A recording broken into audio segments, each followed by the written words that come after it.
Iran just discovered that controlling the Strait of Hormuz requires more than a radio threat. Tehran claimed the strait was under its control, that no ship could pass without Iranian permission. Then, America sent 15,000 troops, guided missile destroyers, over 100 aircraft, and a protected military corridor punched straight through the most valuable choke point on Earth. And the first ship through became the proof that Iran's permission was never required. On May 4th, 2026, guided missile destroyers moved into position in the warm, dangerous waters of the Persian Gulf. More than 100 land and sea-based aircraft entered the operation. Multi-domain unmanned platforms began scanning every frequency, every surface contact, every shadow beneath the waterline. And a single US-flagged commercial vessel, Alliance Fairfax, moved through the narrow throat of Hormuz under American military escort, while Iran denied any such crossing had ever happened. But the denial was the confession, because if that transit did not matter, Tehran would not have needed to erase it. And behind that one ship, more than 1,550 commercial vessels and 22,500 trapped mariners were still waiting inside the Gulf, hostages to a claim that was about to be tested in public, with the entire world watching. The night before Alliance Fairfax moved, the narrow throat of Hormuz was already the most dangerous strip of water on Earth. Iran's unified command had issued its warning hours earlier. Commercial ships and oil tankers were told they needed to coordinate with Iranian armed forces. Foreign military forces, especially, they said, the aggressive United States, would be attacked if they approached or entered the strait. We warn that any foreign armed forces, especially the aggressive US Army, will be attacked. That warning was still echoing across the maritime channels when, on the morning of May 4th, Alliance Fairfax, a US-flagged vehicle carrier, began its passage out of the Persian Gulf, cutting directly through waters that Tehran had declared closed. The shield wrapped around that single vessel was not one warship, it was a system, a moving fortress of steel, sensors, and silence. US Navy guided missile destroyers held the outer ring, their Aegis combat systems sweeping every radar contact across the horizon like cold mechanical eyes that never blink. Overhead, aircraft from the 100-plus air package pressed a canopy so dense it turned the corridor into a sealed kill box. Surface, airspace, electromagnetic spectrum, and undersea domain all locked simultaneously. Near the waterline, MH-60 Seahawk helicopters prowled low and slow, scanning for the one threat that had always defined these waters: fast boats. And the threat was real. Alliance Fairfax entered a corridor where one side had declared passage forbidden, and the other side had sent guided missile destroyers to prove otherwise. Not peacetime transit, not routine shipping, a direct collision between a radio threat and a wall of American steel. The US said 2 American-flagged merchant vessels made it through. Iran denied any crossings had taken place. Explosions and fires were reported aboard several merchant ships still inside the Gulf. The US said it destroyed 6 small Iranian military boats during the confrontation. Iran denied that too. Both warring sides issued contradictory statements, and the fog inside the strait was as thick in the information space as it was on the water. But one thing cut through every layer of denial, and the confirmation came from a source that had no interest in propaganda.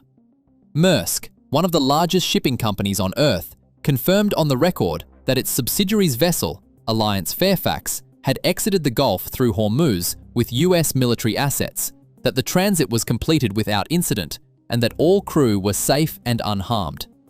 Iran said no ship could pass. A ship passed, and the company that owned it told the world. The message was surgical. The Strait of Hormuz sits between Iran and Oman. It connects the Persian Gulf to the Gulf of Oman and the open Arabian Sea. Every tanker, every LNG carrier, every commercial vessel moving energy out of the Gulf must squeeze through this single corridor. And to dismiss Iran's claim over it as empty bluster would be a dangerous mistake. 1/5 of every barrel the world burns, every jet that lifts off, every refinery that fires, every city that stays lit at night, funnels through a maritime throat so narrow that the shipping lanes in each direction are barely 2 miles wide. The numbers behind that narrow passage are staggering. 20 million barrels of oil per day moved through this corridor in 2024. On top of that, roughly 1/5 of global LNG trade, primarily from Qatar, transited the same throat. And Iran sits on the northern shore, staring directly down at every tanker that passes. Project Freedom is Project Deadlock. Iran did not need to sink every ship. It needed to make every captain, every insurer, every energy trader, and every government ask the same question. Is the strait open, or only open with Iran's permission? And the tools were already in place. IRGC fast boats had swarmed these waters for years. Small, fast, expendable, and impossible to fully track in a crowded choke point. Drones and cruise missiles gave Iran a strike envelope that extended well beyond the strait itself. The threat of sea mines, condemned in a US-Bahrain draft resolution pushed to the United Nations, turned every meter of the shipping lane into a potential tripwire. Then came the map, and this is where Tehran's ambitions stopped looking like defense and started looking like conquest. Iranian authorities released a chart claiming expanded sea control that stretched beyond the strait itself, absorbing long stretches of the UAE coastline into Iran's declared zone. This was not defensive posture, this was territorial advertisement. And the ideology was not new. A former Iranian economy minister had previously called for Iran to require tankers and LNG cargoes to obtain Iranian permission for 100 days.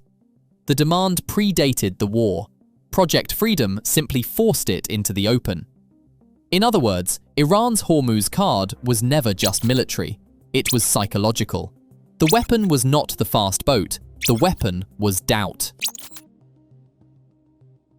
The United States maintains more than 40,000 military personnel across the Middle East. It operates bases in Bahrain, Qatar, Kuwait, the UAE, and Oman.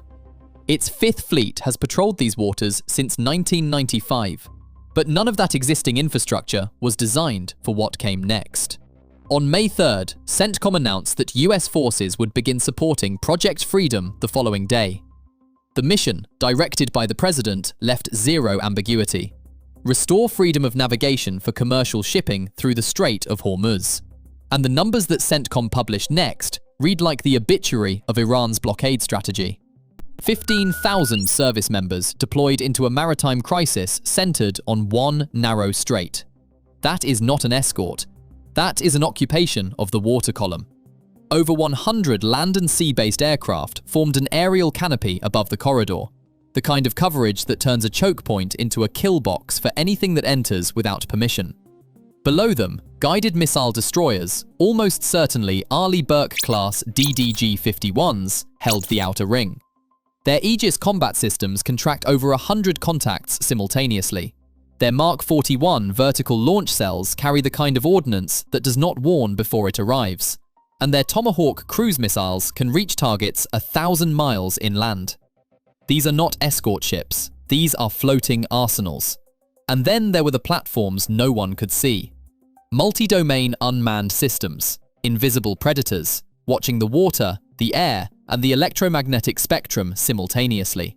Iran's fast boats could swarm, but they could not hide. Our support for this defensive mission is essential to regional security and the global economy. Project Freedom was not one ship escorting another ship.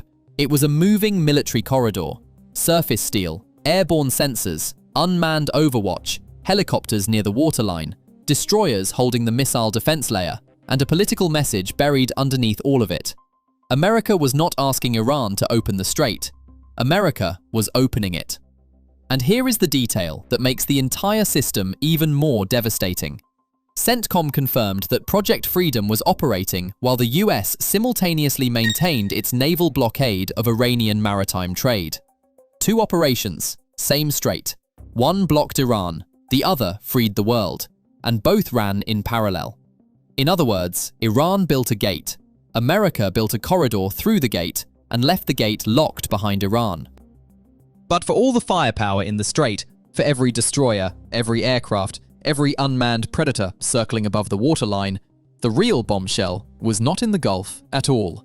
It was 5,000 miles to the east, Because the oil and LNG moving through Hormuz do not mainly flow to America, they flow to Asia, and the numbers are not even close. In 2024, 84% of crude oil and condensate passing through Hormuz went to Asian markets. 83% of the LNG did the same. China, India, Japan, and South Korea alone accounted for 69% of all Hormuz crude oil and condensate flows. The confrontation was American, the firepower was American, but the energy hostage was Asia. And there was no backup plan large enough to matter. Alternative crude export routes, Saudi and UAE pipelines that bypass Hormuz, could handle roughly 3.5 to 5.5 million barrels per day. That sounds substantial until you place it next to the 20 million barrels per day that normally moves through the strait. The bypass system could replace barely a quarter of the flow. The rest, gone. Vanished. An entire continent's energy supply held hostage by a single choke point that Iran swore it controlled, and that America had just proved it did not.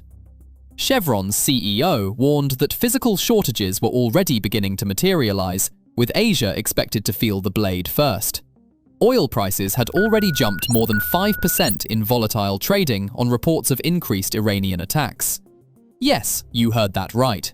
Asia, the world's largest energy consumer, was watching two other countries fight over the corridor that keeps its factories running, its cities lit, and its economies alive. And it had no seat at the table. And this is where Iran may have walked into its own trap. Because America was not just escorting ships. Washington had already circulated a proposal for something far larger. Something that should terrify Tehran far more than any guided missile destroyer. The Maritime Freedom Construct. A multinational coalition designed to share intelligence, coordinate diplomatically, enforce sanctions, and establish a post-conflict maritime security architecture around the Gulf. Not temporary, not reactionary, permanent. And the numbers behind the next revelation strip away any illusion that this was about one transit. Washington and Bahrain were already pushing a resolution through the United Nations, one that condemned Iran's stranglehold on the strait and opened the door to sanctions, enforcement, and the one word Tehran feared more than any weapon system: permanence. In other words, Iran tried to make Hormuz a gate it could close. Instead, it gave America the argument to build a military key, and then hand copies of that key to every nation with a tanker in the Gulf. Iran threatened closure. Closure triggered Project Freedom. Project Freedom triggered the Maritime Freedom Construct. The construct could become permanent. And permanent means Iran's Hormuz card, the one card Tehran believed could stop any war, may have just been played for the last time.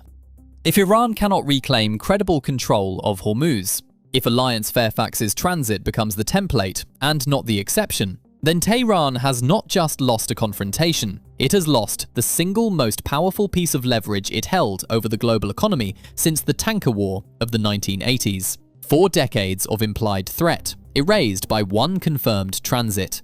The war cost the United States $25 billion, according to a senior Pentagon official. Iran's inflation hit 65.8%, but the real price may not be measured in dollars or percentages. It may be measured in permanence, because the corridor America built through Hormuz may never close again. Iran claimed the strait, America sent 15,000 troops, and the first ship through became the question Tehran never wanted the world to ask. If Iran controls the strait, why did America just sail through it?